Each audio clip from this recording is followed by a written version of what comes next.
Good afternoon, good evening, whatever is wherever you are. This is John Paul Rye, and today I'm going to do an audio feed. The main topic is going to be why I'm not seeing Solo, and I'm not going to give reasons why anyone else isn't.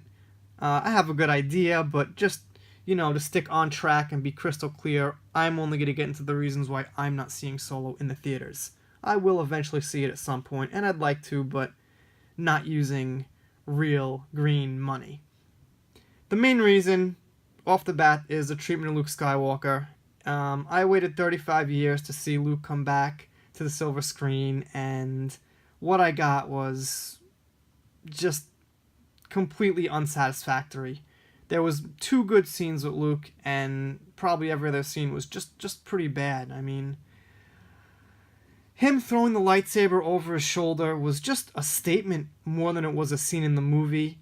The fact that, Rey just leaves and goes on her own. He doesn't leave with her. He was supposed to leave with Rey in the original scripts, which is another thing that bothers me, is that they just totally rearranged the original plans they had for Luke, and it wasn't like this natural way they thought would be good to tell the story. They tried something different. They had a whole different map planned out for Luke that they abandoned once Johnson came on board. But the point is, that's the main reason I'm not seeing Solo in the theaters, is a treatment of Luke and some other things with Last Jedi that were just really off-key. Hux being comical really bothered me. Rose really bothered me. Holdo and her move bothered me. The humor in general bothered me. Snoke, I could get on board with if it was done right, but it feels like it was more shock value than anything. Rey's parents is not resolved because Episode 9 isn't out yet, and we still don't know for sure, but that bothered me. There wasn't more about that. So, the bad taste of Last Jedi left in my mouth was the main reason I am not seeing Solo in theaters, and the other reason, of course, which nobody who is defending the box office crash of Solo says, is the attitude towards the fans. Rian Johnson saying that Star Wars doesn't need white dudes to direct it, and you know what? Even if it didn't, that's not something you say, and it's just a terrible, I guess you could say it's a racist thing to say. And the funny thing is, he's white. Kathleen Kennedy with her gender politics and saying she doesn't need to try to please male fans anymore, and J.J. Abrams saying that you're threatened by women if you didn't like The Last Jedi. So all this, public relations mess just really leaves another terrible taste in your mouth, and that is the secondary reason that I'm not seeing Solo in the theaters. Another very common thing I hear on both sides, from the defenders and from the boycotters, is that it's a movie nobody asked for. We've all heard this 100 times, and for me, that doesn't mean anything at all. Whether I asked for the movie or not doesn't necessarily mean I'm going to like it or hate it or judge it in any way, shape, or form. If it's good, it's good.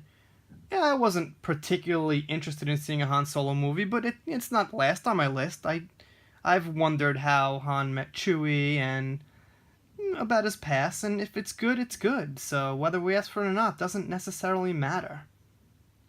So, let's get into some of the defenses that comicbookmovie.com gives to why Solo's doing bad at the box office. And they probably cut and pasted their defenses from some other shilly sites, but anyway, behind-the-scenes drama is on their list. And by the way, no particular order, but yeah, behind-the-scenes drama, and that's meaningless.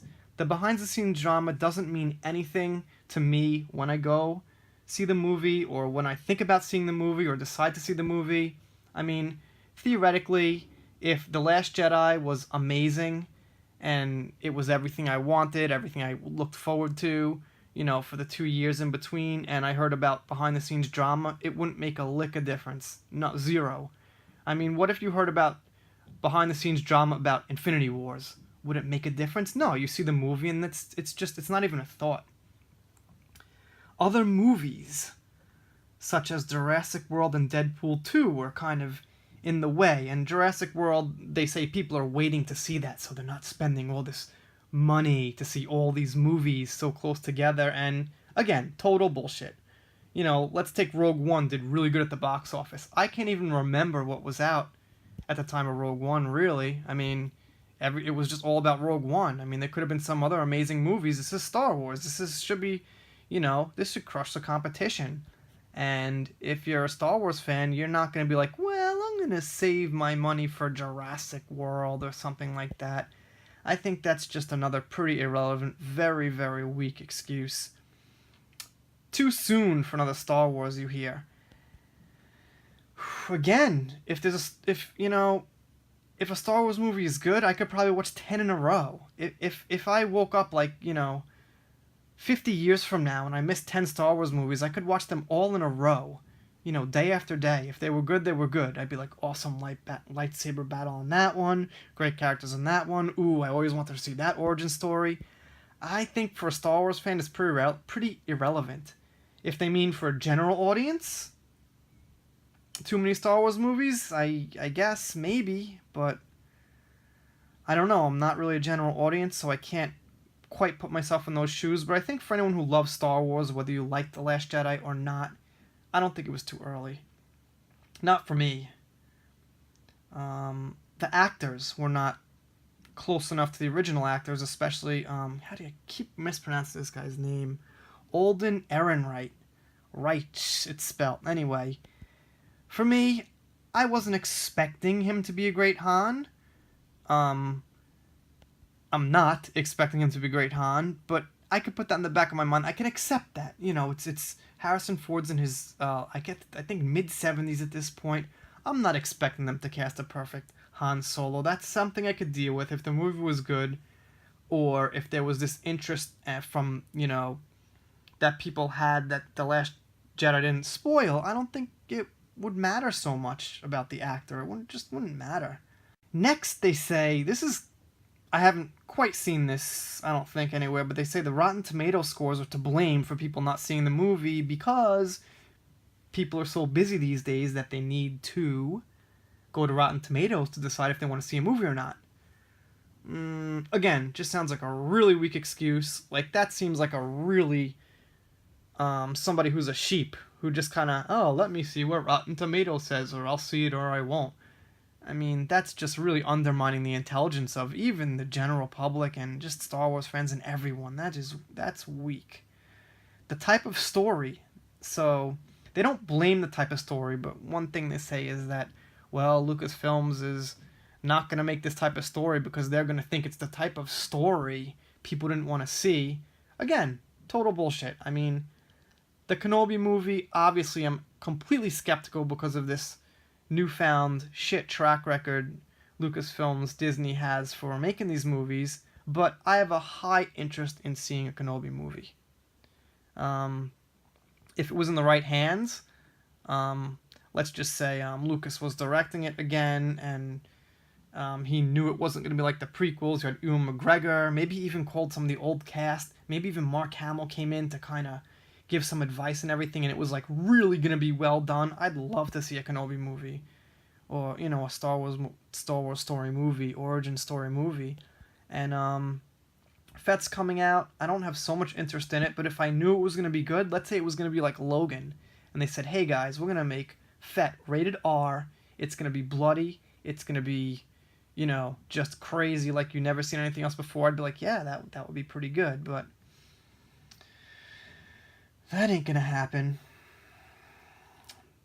The fan base has become toxic, and there are fans who don't accept female leads in Star Wars. This has got to be just the oldest, bullshittiest line possible. I mean, really, it's not about.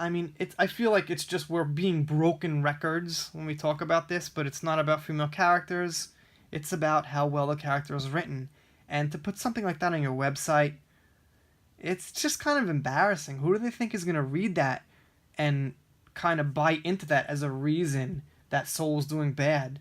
Who's going to go on comicbook.com and say, yeah, you know what? These toxic fans who don't like females, that must be it. That's why Solo's doing bad. It's weak. It's just all really weak. And even, again, like I said, even the bigger sites that are, generally shills are admitting at least that the backlash for Last Jedi is what's causing this. I think I'm a little off topic to what I said. I got a little more general than personal, but again, to recap, mainly the Last Jedi and the terrible PR stuff that's been going on Lucasfilms with the two major directors for the trilogy prequels, and Kathleen Kennedy especially. I mean, she just can't say anything right. And when you hear Kathleen Kennedy talk and you see her face, she's not enthusiastic. She's just kind of like, yeah, I'm really excited that Star Wars is going to reach fans around the world. I mean, look at some interviews when you see Mark Hamill talk about Luke, like, maybe like 10 years ago, or like he was happy. You could tell he's into it. He's energetic. He really likes it. Even when a lot of the actors do the interviews, you could tell they're enjoying their job. They're enjoying being there. And even if they're not big Star Wars fans, they're still just kind of enjoying talking about it and what they're doing as far as like playing the role. Like when John Boyega talks about Finn and everything, he's into it. He likes it. And when he put on the Stormtrooper costume, he said, "Now I could die," I could die happy, which is really cool. So whatever I think about John Boyega, I have a few other opinions on him, but as far as that goes, it's great. And Kathleen Kennedy's just kind of like, she just kind of talks like a mope. She just apparently doesn't give much of a shit, and that's a huge problem. And it's something that is being addressed. Even the larger sites are addressing that Kathleen Kennedy probably isn't the best suit for the franchise, but there's way too many excuses that really hold very little water. That's about all I got to say for it today.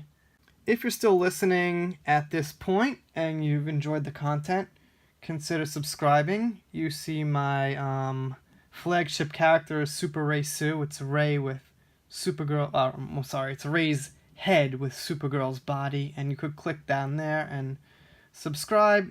As you can see, it's a tiny community right now, but your voice will be heard, and I'd love to hear any comments. So, see you next time.